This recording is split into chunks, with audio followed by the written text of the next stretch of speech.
CPM മുൻ കണ്ണൂർ ജില്ലാ committee അംഗം മനു തോമസിന് പിന്തുണയുമായി കോൺഗ്രസ്. TP ചന്ദ്രശേഖരനെ വധിച്ചതുപോലെ തീർത്ത് കളയാമെന്നാണ് CPM കരുതുന്നതെങ്കിൽ മനു തോമസിന് കോൺഗ്രസ് സംരക്ഷണം നൽകുമെന്ന് പറഞ്ഞിരിക്കുകയാണ് KPCC അധ്യക്ഷൻ K സുധാകരൻ. മനു തോമസിനെതിരെ ആകാശ് തില്ലങ്കേരി ഫേസ്ബുക്കിൽ ഭീഷണി മുഴക്കിയതിന് പിന്നാലെയാണ് പരസ്യ പിന്തുണയുമായി സുധാകരൻ രംഗത്തെത്തിയിരിക്കുന്നത്. മുഖ്യമന്ത്രിയും CPM നൽകുന്ന സംരക്ഷണമാണ് കൊലയാളികളുടെ പിൻബലം.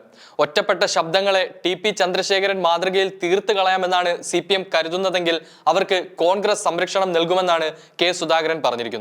പാർട്ടി വിട്ടാൽ എന്തും വിളിച്ചു പറയാനാകില്ലെന്ന് ബോധ്യപ്പെടുത്താൻ സംഘടനയ്ക്ക് അധികം സമയം വേണ്ടെന്നായിരുന്നു ആകാശ് തില്ലങ്കേരിയുടെ ഭീഷണി. ഒപ്പമുള്ള ബിസിനസ്സുകാർക്കും മാധ്യമങ്ങൾക്കും ഒന്നും ചെയ്യാനാകില്ലെന്നും ആകാശ് ഫേസ്ബുക്കിലൂടെ ഭീഷണി മുഴക്കിയിരുന്നു. റെഡ് ആർമി എന്ന ഫേസ്ബുക്ക് പേജിൽ വന്ന പോസ്റ്റിന് കീഴെയായിരുന്നു ആകാശിന്റെ കമന്റ്. P ജയരാജനെ രൂക്ഷമായി വിമർശിച്ച് മനു തോമസ് നേരത്തെ രംഗത്തെത്തിയിരുന്നു.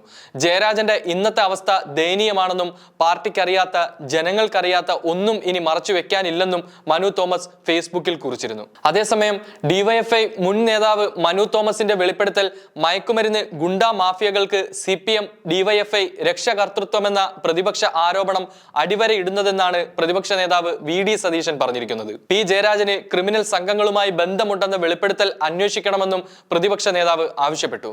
DYFI മുൻ നേതാവ് നടത്തിയ ഞെട്ടിക്കുന്ന വെളിപ്പെടുത്തലുകൾ നിരവധി തവണയായി കേരളത്തിലെ പ്രതിപക്ഷം സർക്കാരിനും CPMനുമെതിരെ ഉന്നയിച്ച ആരോപണങ്ങൾ അടിവരയിടുന്നതാണ്. നാട്ടിലെ കൊട്ടേഷൻ മയക്കുമരുന്ന് ഗുണ്ടാ മാഫിയകൾക്ക് കേരളത്തിലെ ഭരണകക്ഷിയാണ് രാഷ്ട്രീയ രക്ഷകർത്തൃത്വം നൽകുന്നത്.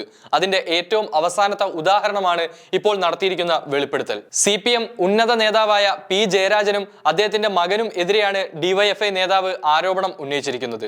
സ്വർണ്ണ കള്ളക്കടത്ത് സംഘങ്ങളുമായും സ്വർണം പൊട്ടിക്കൽ സംഘങ്ങളുമായും കൊട്ടേഷൻ സംഘങ്ങളുമായും P ജയരാജനും മകനും അടുത്ത ബന്ധമുണ്ടെന്നാണ് വെളിപ്പെടുത്തൽ.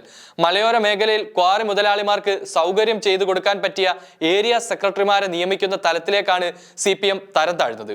CPMനെ ജീർണത ബാധിച്ചിരിക്കുന്നു എന്ന പ്രതിപക്ഷ ആരോപണം ശരിയാണെന്നാണ് DYFI നേതാവ് വ്യക്തമാക്കിയിരിക്കുന്നത്. വെളിപ്പെടുത്തൽ നടത്തിയ മനു തോമസിനെ ഇപ്പോൾ ഭീഷണിപ്പെടുത്തുകയാണ്. മയക്കുമരുന്ന് സ്വർണ്ണക്കടത്ത് കേസുകളിൽ ഉൾപ്പെട്ട കൊട്ടേഷൻ സംഘങ്ങളായ ആകാശ് തില്ലങ്കേരിയും അർജുൻ ആയങ്കിയും ഒക്കെയാണ് ഭീഷണിക്ക് പിന്നിലെന്നും പാർട്ടിക്കെതിരെ സംസാരിച്ചാൽ അത് അവസാനിപ്പിക്കാൻ അറിയാമെന്നുമാണ് ഭീഷണി. ഷുഹൈബ് വധത്തിൽ CPMന് പങ്കുണ്ടെന്ന വെളിപ്പെടുത്തൽ നടത്തിയ ക്രിമിനൽ കേസിലെ പ്രതിയായ ആകാശ് തില്ലങ്കേരിയാണ് ഇപ്പോൾ പാർട്ടിയെ സംരക്ഷിക്കുന്ന ക്രിമിനലായി ഇപ്പോൾ രംഗപ്രവേശം ചെയ്തിരിക്കുന്നത്. ഇവർക്കെല്ലാം CPM നേതാക്കളാണ് കുടപിടിച്ചു കൊടുക്കുന്നത്. ആകാശ് തില്ലങ്കേരിക്ക് ട്രോഫി സമ്മാനിച്ച ആളാണ് ഇപ്പോൾ യുവജന കമ്മീഷൻ ചെയർമാനായി ഇരിക്കുന്നത്. ഇവരൊക്കെയാണ് CPMന്റെ അടുത്ത തലമുറയെന്നും VD സതീശൻ പറഞ്ഞു.